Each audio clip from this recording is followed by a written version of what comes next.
more than the property is worth, that means the property is negative equity. Still ask the question. The question works all the time. It's a motivation check question. That's how you check.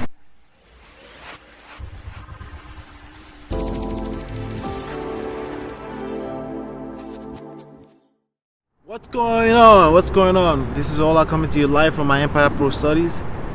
My myEmpirePRO studios, not studies. So the person asks a question and it says, how are you able to determine the after repair value without or the value without necessarily inspecting the repairs and things like that? That's an awesome question. Okay, how are you able to determine the after repair value of a property without inspecting for repairs? That's a good question. Okay, because the reason why that question is coming about, I'm suspecting, is because you already understand that this game, speed is a part of the game. Okay, just as much as patience is a part of the game, speed is a part of the game. You need to understand the balance, find the balance between speed and patience. Okay, and that's in any business, right, for that matter. So I'm glad you're asking. In this situation, when it comes to giving an offer, right, on the leads that are coming through your pipeline, right, if you don't know how to generate leads, you need to get your hands on this book.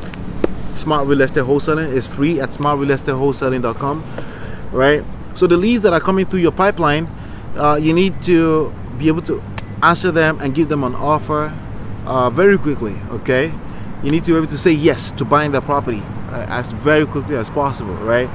And you want to be able to always say yes. Okay, you want to keep saying yes until you can't say yes anymore. There's no such thing as no in real estate, right? You want to keep saying yes until you can't say yes anymore. And basically, somebody calls you about a property or a lead comes in through your automated CRM, and you call them back to give them an offer. You want to give them an offer as fast as possible, right? So now you're going to give them an offer without inspecting the property, and that's where the concern is coming in right now. So it's a couple of ways that I do that, but my most favorite is I let them tell me what their property is worth. So one of the questions on my 10 questions questionnaire on my lead form is, what do you think your property is worth? Right? So they're going to tell me what they think is worth, and it's better for them to tell me what they think is worth than me telling them. Okay, that's just reverse psychology. It works, you know, and I'm going to work with the numbers that they give me. So what do you think your property is worth? The next question after that is, are you willing to sell it for what it's worth? Okay, am I making sense? All right, what's the property worth? They usually will tell me what the property is worth in the area, right? And if they don't know, they may say, I don't know. Maybe they've been living inside of the house for 40 years, maybe 50 years. Some of them have been living in the house since 1965, like about 50 years before I was born, right?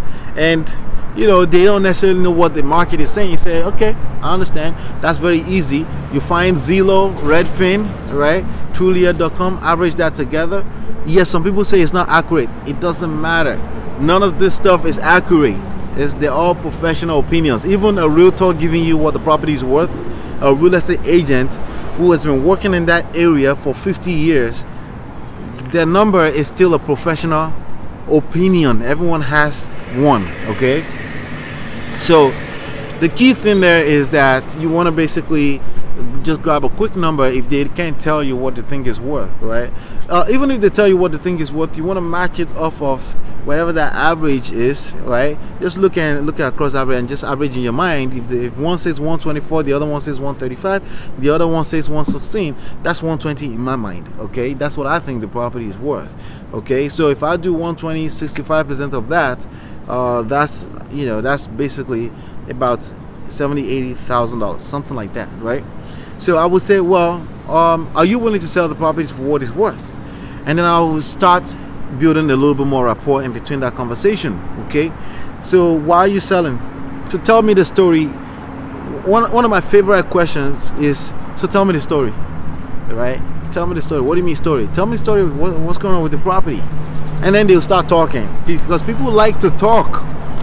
People like to talk about themselves and what they own, and they like to talk, right? So, and they start telling every time for every word that they utter, they are building rapport with you. Okay, they are building more liking to you because you're a listener. Okay, you're not listening just for that purpose. You also listen so you can collect some data from them that you can use in your negotiation, that you can use in your favor. So you have a pen and a paper in front of you and you're scribbling things down, not necessarily in an organized way, but so you can see in front of you as you're talking to them. Okay, that's basically what you're trying to do. All right, so at some point you get to, I have a number that I'm willing to pay for your property, but can you answer these questions? Are you willing to accept what you owe on the property? So part of the question is, how much do they owe on the property? So you're not trying to ask them if they're willing to accept what the property is worth. That's not why you're in the game, okay? You're trying to ask them if they're willing to accept what they owe on the property, right? So even if they owe much more than what they owe much more than the property is worth, that means the property is negative equity. Still ask the question. The question works all the time. It's a motivation check question. That's how you check. Are you willing to accept what you owe on the property? If they say yes, that means they're willing to just get rid of the property. And that's what you call motivated seller. Okay, that's what you call motivated seller. All right. So, excuse me, just want to make sure that I'm safe here, right? So that's what you call motivated seller. Are you willing to accept what you owe on the property? That's the question.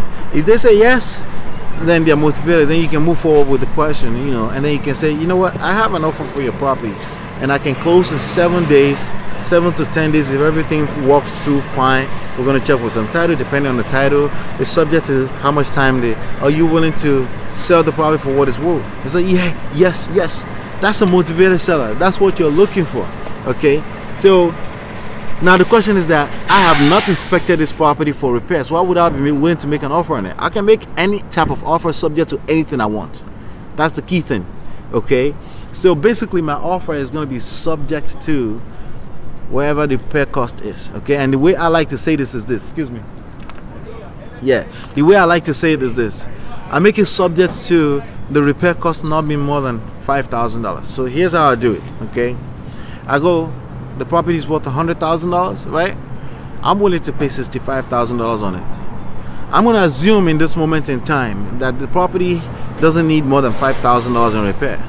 So it's subject to two things. When I'm on the phone with them like that, I'm trying to give them an offer to see, I feel on it too. Some people are not ready for an offer immediately. Again, that's usually a sign that you still need to continue the conversation and build a rapport, right? But the way I solve that problem is say, hey, my offer is $60,000 on your property, subject to a certified appraiser and subject to repair costs not being more than $5,000. By the way, one of my 10 questionnaire from my lead form is, how much repair does the house need? They may say $2,000. They may say $10,000. They may say $50,000. All right. If they say $50,000, it's a little bit too far from $5,000. So I will adjust my numbers accordingly, right? So I don't want it to be too far from the $5,000. But if they say $10,000, that's close enough to $5,000. So I don't inspect repair before I give an offer, before I test a motivated seller for motivation, okay? Because I will be like, hey, my offer is $60,000.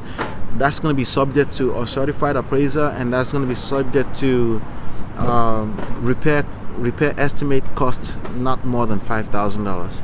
And then I shut up and then I listen. I just shut up. Awkward silence and let them talk. They're going to be like, oh, no, that's not going to work out for me. Tell me what's going to work for you. That's the next question after that. Because again, you just want to satisfy their need in any moment in time. You satisfy their need in any moment in time. But that was the answer to the question. I just give an offer without inspection, and the offer is subject to the repair cost. Again, there's a lot of information that you're not going to know upfront, or you're not going to know at any point in time, right? You just want to be open to the idea of giving offers, saying yes, subject to information that you don't know. That's the answer to that, okay? Subject to the information that you don't already know, that you will find out later. Subject to no significant damages to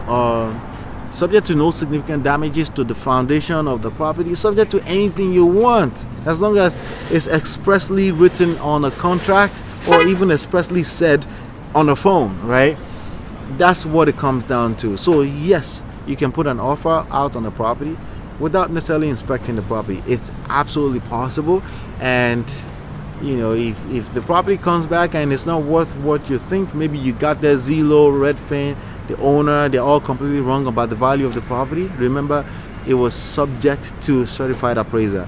If you got there and the property needs about $70,000 of work and they told you it's only $2,000, remember your offer was subject to repair costs not being more than $5,000. Because in that case, you come back to the table and said my offer was good if the repair cost is not more than $5,000. This repair cost is a lot more than $5,000, so I need to renegotiate my numbers. But you kept saying yes, and when you got to that table, you couldn't say yes, so you renegotiate. It's never really a no, okay? That's all the stuff that I cover in Smart Real Estate Wholesaling. You've been able to do that because you have options. You have leads coming through your pipeline on a daily basis. Without leads, you can't even make enough mistakes for you to make money. The more mistakes you make, the more money you make. You want more leads? Smart Real Estate Wholesaling is the book that you need. And it's absolutely available for free if you want the PDF version. But if you want, it's also available on Amazon.com in paperback like this, and also in Kindle. And just follow smartrealestatewholesaling.com. I'll see you on the next one. Peace.